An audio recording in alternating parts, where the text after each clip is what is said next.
Get out of this courtroom.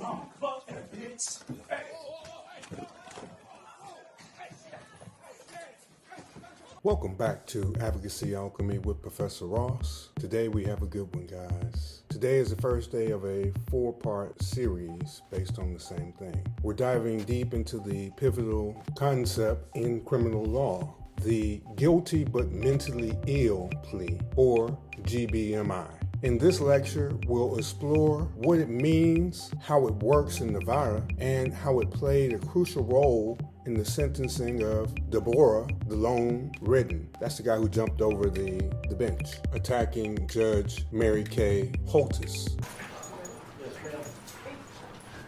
All rise. Department 22 now in session. The Honorable Susan Johnson presiding. The guilty but mentally ill plea is a unique middle ground in criminal law. It acknowledges a defendant's mental illness while holding them criminally responsible for their actions. In Nevada, this plea is codified under several statutes, including the Nevada Revised Statutes 174.035, then 175.533, and 176.057. Unlike the insanity defense, which can lead to a verdict of not guilty by reason of insanity, guilty by mental illness results in a standard criminal sentence with mandatory mental health treatment during incarceration. In front of me, which, as you know, was filed in open court on September 5th of 2024. I canvassed you on this guilty plea memorandum. You signed it, and you answered all of my questions. I am adjudging you guilty, but mentally ill, to committing the following crimes. This distinction was critical in the Redden case, where the court acknowledged his mental illness, but ruled he understood the difference between right and wrong at the time of the offense. Day one, from birth, he has had this mental illness based upon his mother's drug use at the time of her pregnancy, the stuff that he saw during him growing up, going through different households, going to a stable home in his foster parent, but he was still unable to comply with just normal behaviors. And that all of that should be taken into account. The guilty by mental illness plea aims to balance accountability and compassion. It ensures that defendants like Redden receive treatment for their mental health conditions while serving their sentences. But why does the system need this option? For one, it prevents the outright dismissal of criminal responsibility, which is a common critique of the insanity defense. It also recognizes that untreated mental illness can lead to repeated offenses, as seen in Mr. Redden's history. My ear and I can't get away from it. But basically what I'm trying to say is everything I've been doing, this is just like, this is not right to me. But like I said, I know the state has a job to do. And basically what I'm saying is, I cared about Mary Kay Holtis, to make a long story short, but when I was sitting here talking to her, I swear this has been happening to me since 2012. I saw nothing but red, and I heard her say, I think it's time for a taste of something else. I saw nothing but red, and I don't remember doing anything except for jumping on top of her and doing this to her robe. I was like, why are you doing this to me? That's what I wanted to ask her, if I think I know myself, but I'm not really sure. That's the only thing I could come up with. I had 11 months, like I can't really come up with anything, but I know that I cared about Judge Mary Kay Holtis' well-being,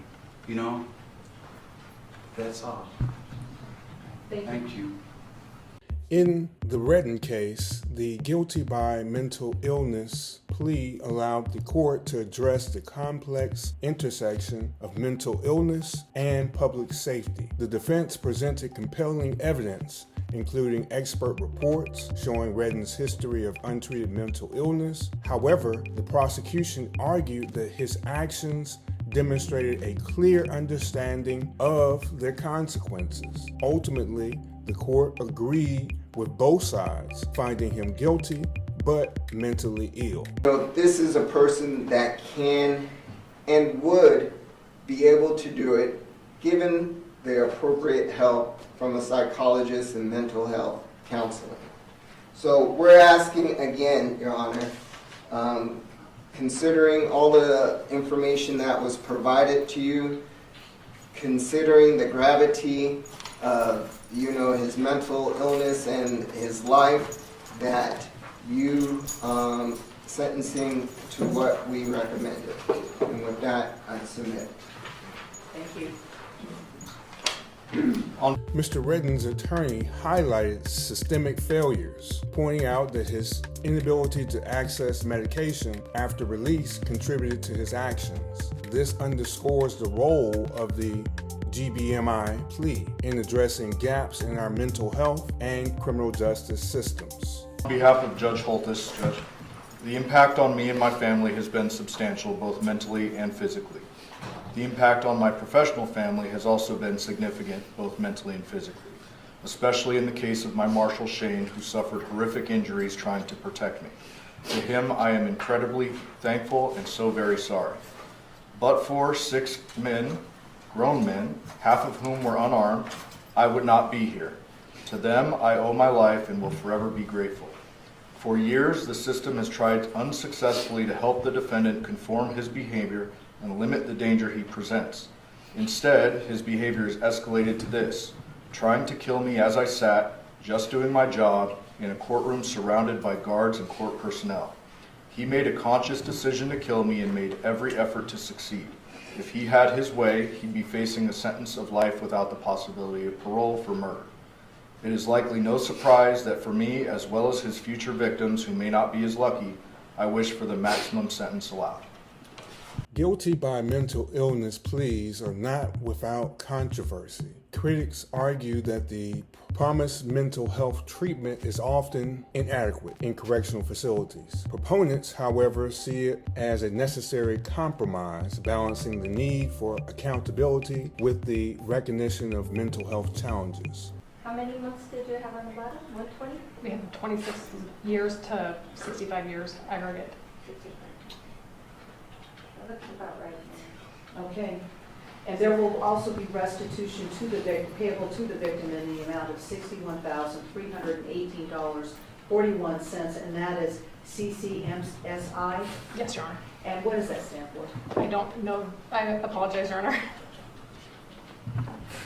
Okay. Could you do me a favor I can and look let me know what that is? Because Yes. we need to put that in the judgment of conviction. And we need to give this gentleman credit for time served. 16 days. 60 days? 16. 16 days. Okay. Thank you. Thank you, Judge. Okay. In this case, the court emphasized that while Redden needed treatment, his actions warranted significant accountability, leading to a 26 to 65-year sentence. The guilty by mental illness plea is a powerful tool in our justice system, but it also raises important questions about how we address mental illness in criminal cases. Redden's case is a stark reminder of the complexities involved. Thank you for joining me today on Advocacy Alchemy. Be sure to like, subscribe, and comment below with your thoughts on this case and the GBMI plea. Until tomorrow, I'm Professor Ross, and this is Advocacy Alchemy. Have a good day.